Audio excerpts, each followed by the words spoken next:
우리 새벽 예배를 시작하겠습니다. 할렐루야. 오늘도 참 좋은 날입니다. 오늘도 주님과 동행하기만 하면 하나님이 우리를 붙들어 주시고 어떤 상황에서라도 우리를 건져 주시고 또 하나님의 앞길을 평탄케 하실 것을 믿습니다. 오늘 이제 본문에 보면 이스라엘 백성이 성벽을 다 건축을 해서요, 그들이 얼마나 뿌듯했겠습니까? 이제 적들이 함부로 넘보지 못하는 그런 성이 되었습니다. 그리고 했던 일이 뭐냐면 수모나 광장에 그들이 함께 모여서 하나님 앞에 영적 부흥을 강구하고 또 영적 대각성 운동을 시작했다는 것입니다. 여러분, 껍데기가 됐다고 해서 속도 채워진 것은 아니라는 거죠. 하드웨어가 있다고 해서 끝난 것이 아니라 이제 진짜 중요한 것은 소프트웨어입니다. 이제 그 속이 중요한 거죠.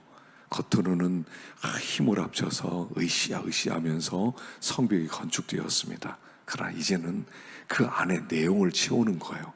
그들이 아직까지 속이 영적으로 채워지지 못했기 때문에 하나님의 말씀 에스라를 중심으로 해서 다시 하나님의 말씀 앞에 서고 영적 대각성 운동을 하는 것을 보는데 세 가지 여기 원리가 있었다는 겁니다.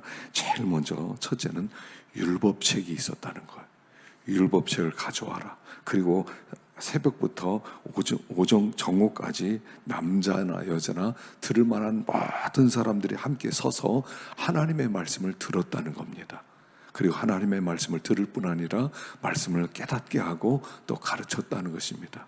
그래서 영적 각성은 어떻게 일어나느냐? 첫째는 말씀이라는 거예요. 율법책이에요.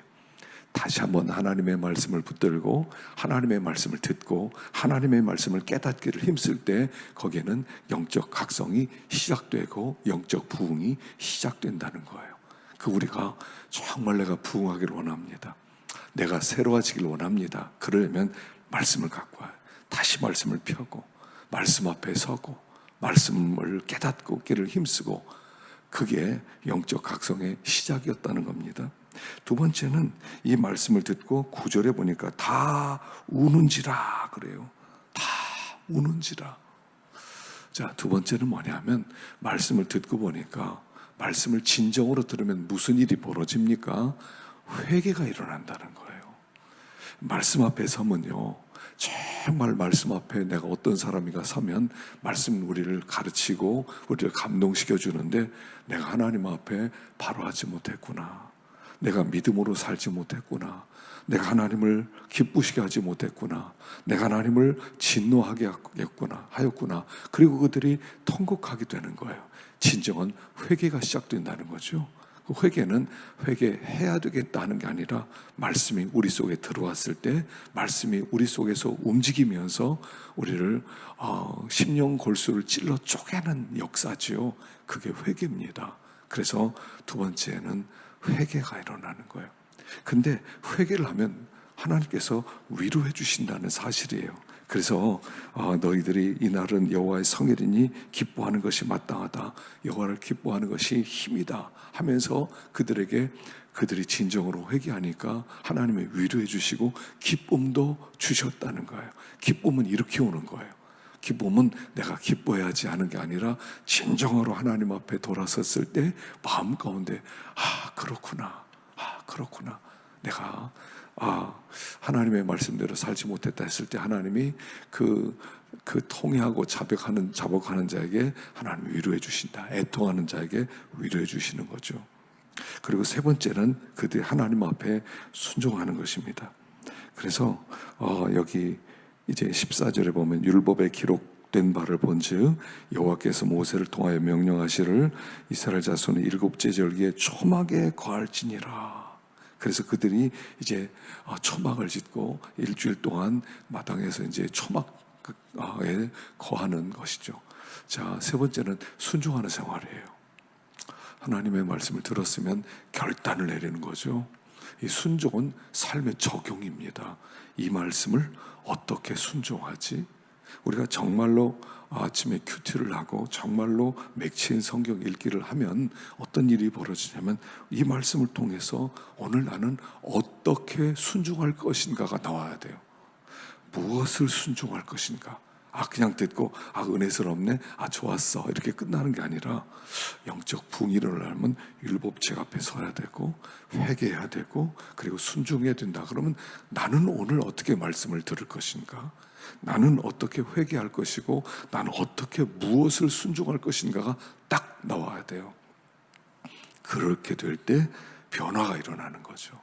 그렇게 될 때 우리 삶이 새로워지는 거예요. 그러니까 여기 그들이 초막절을 지키라. 그러니까 그들이 알았습니다. 그리고요, 만사 제치고 다 마당에 나와서 초막을 짓고 그리고 그 속에서 불편한 곳에서 일주일을 또 살아가는 거예요. 그래서 특별히 초막절을 지켰다는 것은 뭐냐면 그들이 광야 생활이죠. 광야 생활을 재현하는 거예요. 40년 동안 그들의 조상이 광야 생활을 했는데 이 광야 생활을 재현하는 거예요. 근데 이 초막절의 핵심은 뭐냐면 이 광야에서 함께 하신 하나님이 핵심이었다는 거죠. 그러니까 그 속에서 하나님과 함께 하심을 다시 한번 확인하고 그리고 그동안 하나님을 멀리 했는데 이제부터 다시 초막 생활을 통해서 하나님과 동행할 것을 작정했다 하는 것입니다. 그래서 우리들이 하나님의 말씀을 순종하는 가운데 하나님과 동행하기를 원합니다. 다시 주님을 멀리했던 우리가 이제 주님을 다시 중심에 모시고 주님과 더불어 살아가겠습니다 할 때 하나님이 큰 부흥을 허락하시고 그들을 새롭게 하시고 또 그들을 하나님께서 축복하시는 것입니다. 그래서 우리도 그런 각성운동과 그런 대부흥이 일어날 수 있기를 간절히 바랍니다. 여기에 보면 이제 바울이 고린도 사역이 시작됩니다. 그런데 고린도로 갔는데 거기 보니까 브리스길라와 아굴라라고 하는 사람이 먼저 있었습니다. 그들은 천막 깁는 일을 하는 같은 일을 하는 사람인데 그곳에서 바울이 만나서 위로를 받고 그들과 함께 동역을 하게 되고 또 수리아로 떠날 때 브리스길라와 아굴라가 함께 따라와서 곁에서 바울을 도왔다는 것입니다. 자, 하나님께서 이 바울의 동역자를 보내셨다는 것입니다. 어떤 일을 할 때 바울에게 큰 힘이 될 수 있었던 사람이 바로 브리스길라와 아굴라였고요. 후에 이들은 자기들의 목숨이라도 내어놓을 만큼 바울의 사역을 돕는 사람이 됩니다. 그래서 하나님은 항상 동역자를 보내세요. 동역자를 보내서 격려하게 하고 또 이렇게 그 삶의 그 의욕을 북돋아주고 더 사역을 잘하게 하는 그런 동역자를 보내셨다 하는 것입니다. 그래서 우리가 하나님의 사역을 할 때는요, 동역자가 필요해요. 바울은 항상 혼자 하질 않았어요. 항상 동역자가 있었어요. 그리고 여기에 그 실라와 디모데가 함께 와서 그를 도와주기도 하고 또 이 사도행전에는 동행했던 사람이 누구냐면 누가라는 사람이에요. 그래서 누가복음과 이 사도행전은 누가가 썼는데 이 누가는 의사였기 때문에 항상 바울 곁에서 바울의 주치의가 되어서 바울의 사역을 함께 도왔다는 겁니다. 하나님의 일에는 혼자는 안 돼요. 혼자 쓰러집니다. 하나님은 또 혼자라고 한 적도 없어요. 그래서 항상 동역자를 붙여주세요. 그리고 그 동역자 때문에 힘을 얻어서 복음을 증거하는 겁니다. 그래서 여기 5절에도 실라와 디모데가 마게도냐로부터 내려오매 바울이 하나님의 말씀에 붙잡혀서 복음을 강하게 증거했다는 거죠. 혼자 있을 때 좀 약했어요. 근데 실라와 디모데가 마게도냐로부터 와서 합류하는 순간 힘이 나는 거예요. 시너지 현상이 있는 거죠. 그래서 하나님의 역사는 혼자 이루는 게 아니라 함께 이루어가는 것이다. 그래서 우리들이 서로가 서로의 동역자가 되어주고 서로가 서로를 격려해 줄 수 있는 그런 사람이 필요하다 하는 것입니다. 자, 그런데 이 고린도 사역을 하는데 9절에 보니까 밤에 주께서 환상 가운데 바울에게 말씀하시되 두려워하지 말고 침묵하지 말라. 내가 너와 함께 하기 때문에 너를 대적하여 해롭게 할 자가 없을 것이다. 이 성 중에 내 백성이 많다. 고린도라고 하는 그런 아주 문란한 도시에 하나님의 백성이 많다는 거예요. 그리고 나서 두려워하지 마라, 담대하라. 그리고 나서 그 다음에 무슨 일이 벌어지냐면 12절에 갈리오가 아가에 총독되었을 때 유대인이 일찍 일어나 바울을 대적하여 법정으로 데리고 왔다는 거죠. 자, 하나님은 미리 준비시키는 거예요. 미리 준비시켜. 바울아, 난 너 함께하고 있다. 두려워하지 마. 담대하지 마. 그리고 나서 곧바로 막 역사가 시작되는 거예요. 곧바로 핍박이 또 오는 거예요. 그러니까 핍박이 올 것을 미리 하나님은 아시고 그의 마음을 단단하게 준비시켜 주시는 거예요.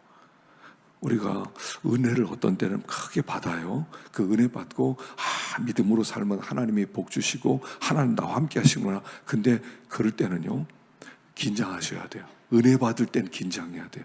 왜 이런 은혜를 주시지? 왜 하나님 이렇게 나를 격려해 주시지? 그 다음에 따라오는 게 있어요. 그래서 하나님은요, 미리 준비시켜 주세요.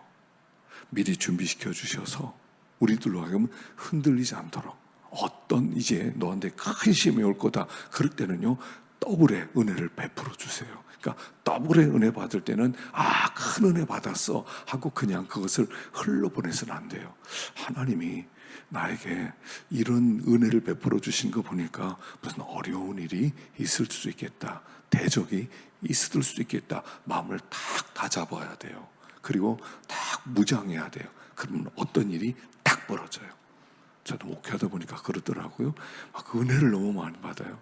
그리고 나서는 사건이 벌어져요. 항상 그랬어요. 그래서 우리들이 먼저 마음을 은혜로 잘 하나님이 준비시켜 주실 때마다 긴장해야 된다는 것. 그래서 그가 이 고린도 사역을 잘 마칠 수 있었다 하는 것입니다. 자, 24절부터는 아볼로라는 사람이 나와요. 이 아볼로는 언변도 좋고 성경에 능통했는데 25절에 보니까 요한의 세례만 알 따름이라.